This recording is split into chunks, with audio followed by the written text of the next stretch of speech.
तो आज फिर से हम विशेषण के भेद के बारे में टॉपिक लेकर के अब फिर से उपस्थित हुए हैं और ये है आपके परिमाणवाचक यानी विशेषण का तीसरा भेद। देखिए दोस्तों, परिमाणवाचक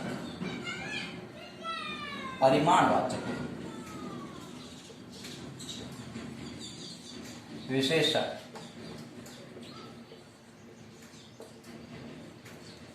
कई बार हम गलत में पड़ जाते हैं कि परिमाणवाचक, अब परिमाण क्या चीज होती है? क्वांटिटी होती है, मात्रा होती है, या इसको वजन,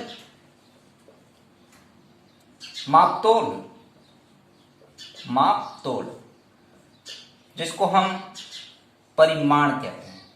और यही परिणाम किसको बोलते हैं? परिणाम कहते हैं ना, परीक्षा फल, तुम्हारा परीक्षा परिणाम क्या रहा, यानी फल, या परिणाम यानी प्रभाव है, या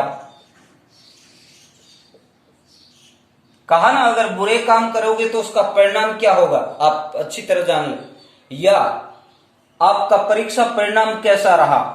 अब परिमाण तो नहीं बोलते ना, अब परिमाण का मतलब या मात्रा यानी क्वांटिटी कितनी है, वजन कितना है, मापतोल कितना है, इसके बारे में पूछा जाता है। तो इस बारे में कभी भी कंफ्यूज नहीं होना है, ये विशेष ध्यान रखने की बात है।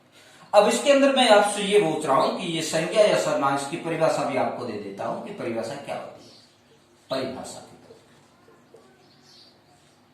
वैसे परिभाषा कभी पूछी नहीं जाती है, लेकिन फिर भी मैं बता देता हूं आपको कि संज्ञा व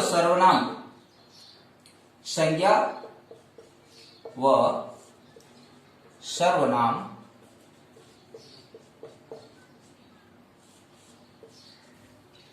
के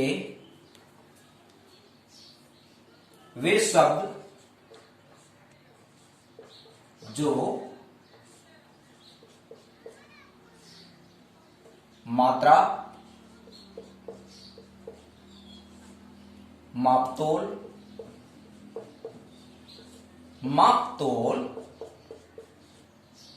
का बोध कराते हैं,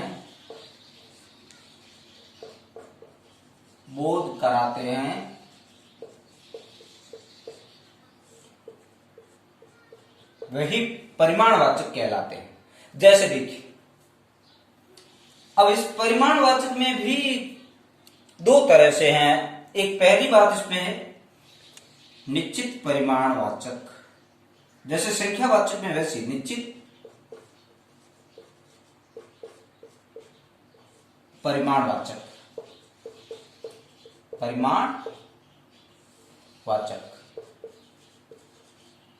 जिसके अंदर खास चीजें क्या आती है देखिए, जैसे 5 लीटर दूध, 5 लीटर। अब इस जगह 2 मीटर, ये माप की इकाई है, 2 मीटर 5 लीटर। और यहां जैसे 10 आदमी,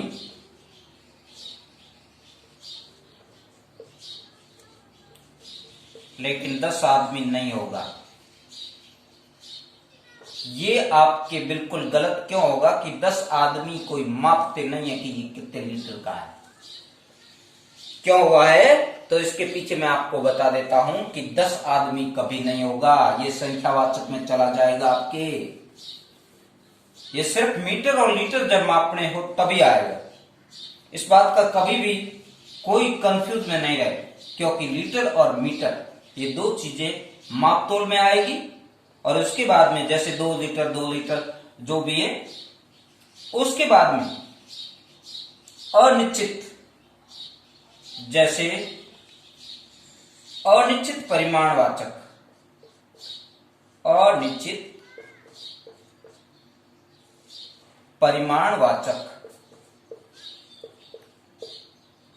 परिमाणवाचक कैसे?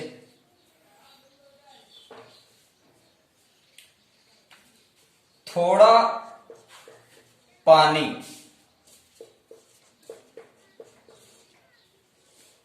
अर्थात पानी को हम गिन तो नहीं सकते ना कितना पानी, जो काउंटेबल नहीं है, जिसको हम गिन नहीं सकते, वो चीज आपकी आएगी परिमाणवाचक अनिश्चित परिमाणवाचक में आएगी। जबकि जो चीज हम गिन सकते हैं, जैसे आदमी को गिन सकते हैं, लड़कों को गिन सकते हैं, जो भी काउंटेबल्स जितने भी है, दुगुना तिगुना आ जाए, दूसरा पहला दूसरा तीसरा आ जाए, ये सब संख्यावाचक में चले जाते हैं। कैसे? लेकिन थोड़ा पानी, ये अब पता नहीं कितना पानी है, इसका कोई अनुमान है थोड़ा सा, कुछ अनाज, अब पता नहीं अनाज कितने किलो है, कोई अता पता नहीं है, या मण भर दाल, अनुमान लगा रहे हैं कि ये मण भर हो सकती है, यानी ये निश्चित नहीं है कि पूरी मण भर ही है, सिर्फ अनुमान लगाया गया है। या जैसे पापा जी बाजार से एक गठरी में कुछ लेके आए, अब कुछ लेके आए हैं या कुछ वस्तु लाए हैं, कुछ अनाज लाए हैं, अब उसका कोई भी माप तो नहीं है ना। या यहां आपको और बताना एक था, किलोमीटर मीटर जो भी है, किलोग्राम, ये भी इसी में आएगी। किलोमीटर, जोधपुर यहां से लगभग 150 किलोमीटर है, यानी ये फिक्स नहीं है, लगभग अगर आता है कि लगभग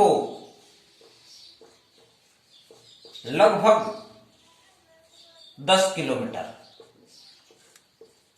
यानी ये फिक्स नहीं है कि इससे थोड़ा कम ज्यादा हो सकता है, इसके आसपास है, यानी लगभग। या ऐसे शब्द जब भी यूज किए जाते हैं ना, तो ये अनिश्चित परिमाणवाचक में आते हैं। अब मैं तुम्हें थोड़ा और इसको डीपली बताने के लिए थोड़ा सा तुम्हें और बता देना चाहता हूं कि कब ये परिमाणवाचक नहीं होते हैं।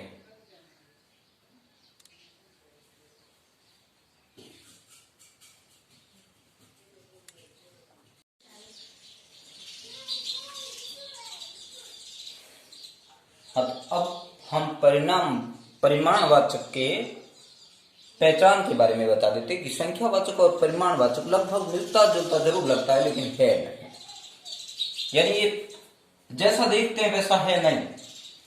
अब जैसे मैं आपको यहां लिख रहा हूं थोड़ा कपड़ा, और इधर लिख दिया थोड़े कपड़े,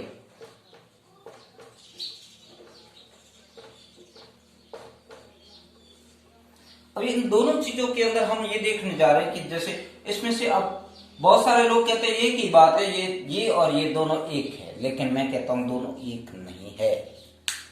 और वो कैसे? कि थोड़ा कपड़ा, इसका मतलब कपड़े का कुछ भाग है, आधा मीटर, 1 मीटर, 1.5 मीटर, कितना है, कुछ ऐसा भी हो सकता है, लेकिन यहां मीटर से नहीं है। थोड़े कपड़े, इसका मतलब कपड़े 2, 4, 5 कितने पीस है, उस पीस के बारे में है, तो ये संख्यावाचक में आएगा। और ये आएगा किसमें? परिमाणवाचक में आएगा। यहां माप तोल है, लेकिन ये माप तोल में नहीं आएगा, ये संख्यावाचक में आएगा। बहुवचन होता है किसका? संख्या का होता है बहुवचन। तो जब संख्या का बहुवचन होता है, इसका मतलब थोड़ा, थोड़े, कपड़े, ये बहुवचन है, और वचन एक वचन से बहुवचन संख्यावाचक, तो ये अनिश्चित संख्यावाचक है। क्या है? अनिश्चित संख्यावाचक। याद रखिए, अनिश्चित संख्यावाचक है। और ये अनिश्चित परिमाणवाचक है, परिमाणवाचक। याद रखिए इस बात को। बहुत बरसात हुई, बहुत बरसात हुई, बरसात हुई,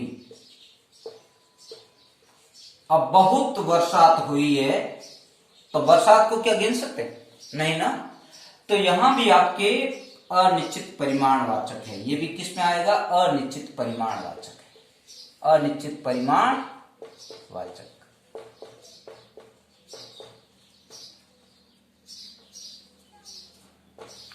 लेकिन अगर किसी ने कह दिया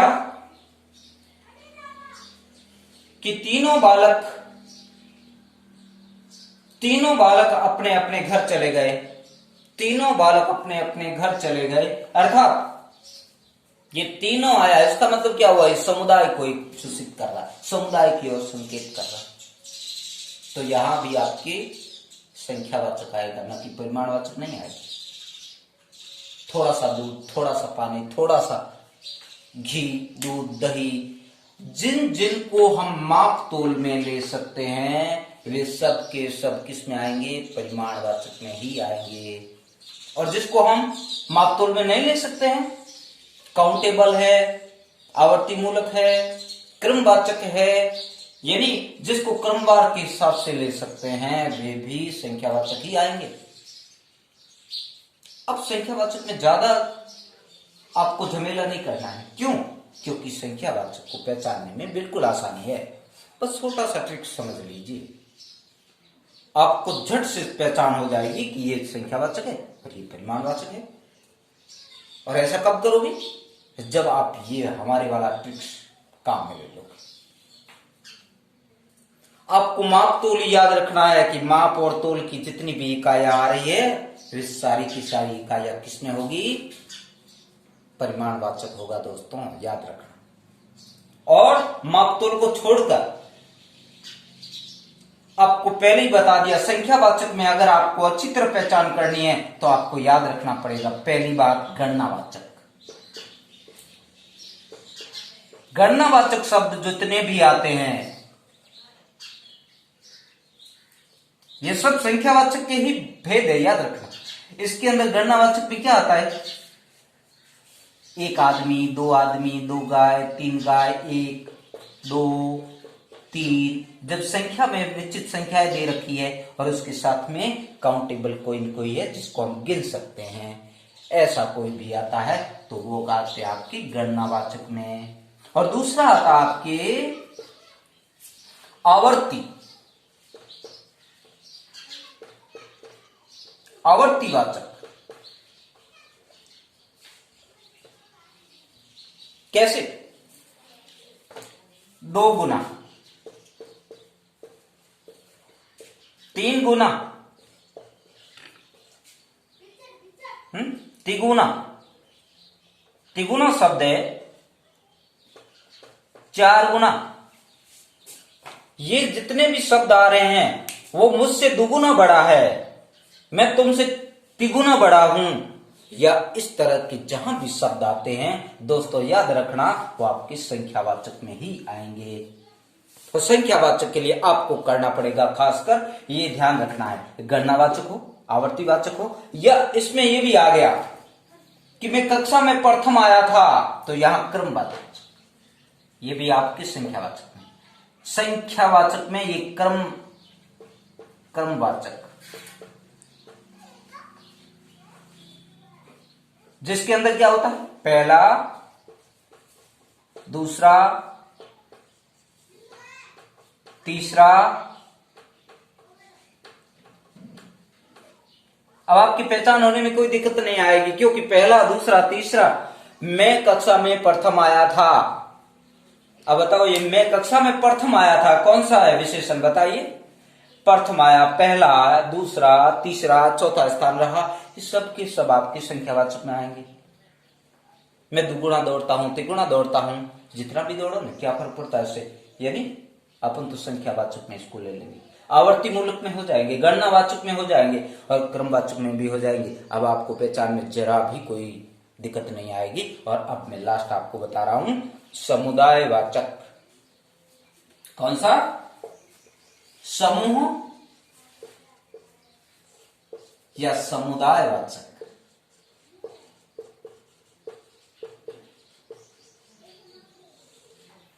समूह कैसे?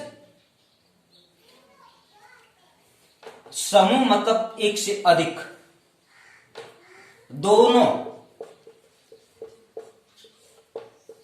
तीनों या सभी, तो ये सब समूह में आते हैं। हम दोनों बालकों को बुला लो, अब दोनों बालकों क्या हो, समुदायवाचक, लेकिन आएगा किसमें, संख्यावाचक आएगा, परिमाणवाचक में नहीं आएगा, क्योंकि उसको मापना नहीं है, तोलना नहीं है, उसका वेट नहीं करना है। और तुम सभी आ जाओ, सभी का मतलब एक दो नहीं है, पूरे समुदाय में है, अर्थात सभी के लिए भी यही आएगा। तो शायद मेरे हिसाब से अब आपके संख्यावाचक और परिमाणवाचक में भेद करने में कोई दिक्कत नहीं आएगी, और परीक्षा में भी खास यही प्रॉब्लम आती है कि कौन सा है। बाकी आप सब जितने भी जैसे गुण, दोष, रंग, रूप ऐसे आते हैं, थोड़ा मैं रिवीजन के तौर पे आपको थोड़ा सा बता रहा हूं, लेकिन अब मैं लास्ट नहीं, एक और भी है,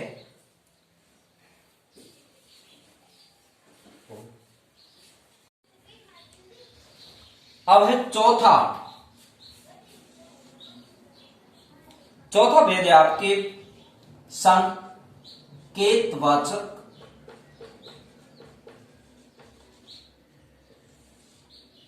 सार्वनामिक विशेषण। सार्वनामिक विशेषण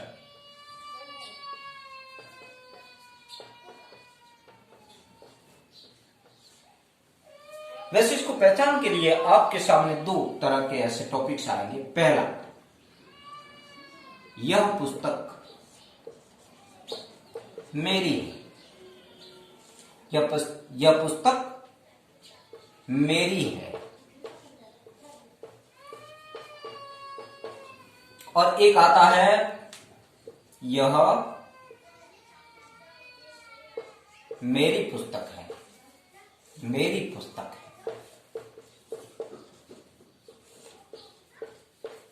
अब आपको ही भेद करना है, यह मेरी पुस्तक है और यह पुस्तक मेरी है। अब संज्ञा शब्द के जस्ट बाद में आया, एक तो याद रखिए, इस संज्ञा, ये संज्ञा शब्द है और सर्वनाम उससे जस्ट पहले आया, यानी किसी संज्ञा शब्द की सर्वनाम के द्वारा उसी की विशेषता बताई जा रही है। तो यहां पर यदि सर्वनाम के जस्ट बाद अगर संज्ञा शब्द आता है तो ये हो गया आपके सांकेतिक, और अगर इसके जस्ट बाद नहीं आता है, बीच में अगर ये आ जाता है, यानी सर्वनाम शब्द बीच में आ जाता है, और तब आपके आ जाएगा ये सर्वनामिक विशेषण। अर्थात इसको ज्यादा पहचानने में आपको दिक्कत नहीं आएगी, एक ही शब्द है, एक ही हिसाब है, लेकिन थोड़ा अगर लिखने में दिक्कत आती है या लिखने में थोड़ी बहुत, अगर पहले यही याद रखना है, संज्ञा शब्द और सर्वनाम अगर दोनों पास पास में है तब सांकेतिक होगा, अगर दोनों पास में नहीं है, बीच में कुछ और लिखा है, तो आपके सार्वनामिक होगा। अब आता है आपके लास्ट और फाइनल, वो है व्यक्तिवाचक विशेषण। वैसे लोग बहुत सारे इस व्यक्तिवाचक इसको मानते नहीं। व्यक्तिवाचक विशेषण,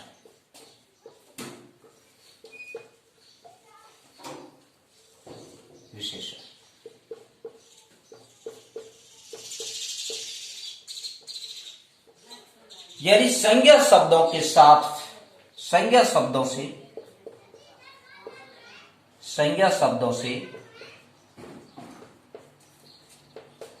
विशेषण बनाना,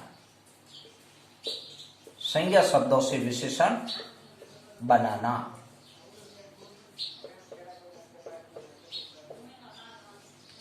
संज्ञा शब्दों से विशेषण कैसे बनता है, देखिए, जैसे यहां लिखा है बीकानेर, संज्ञा शब्द है, बीकानेर से यहां बीकानेरी बन गया, बीकानेरी।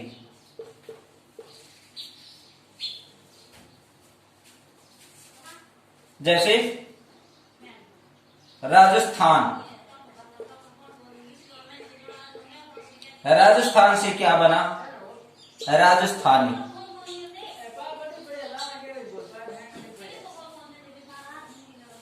भारत से क्या बना? भारतीय।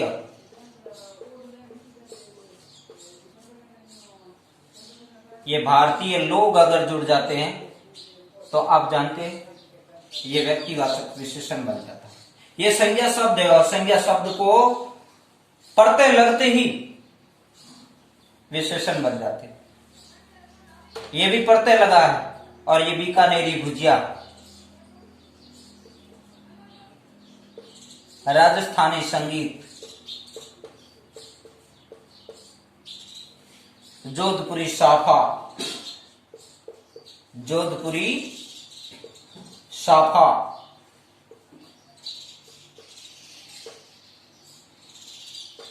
गुजराती पाजामा,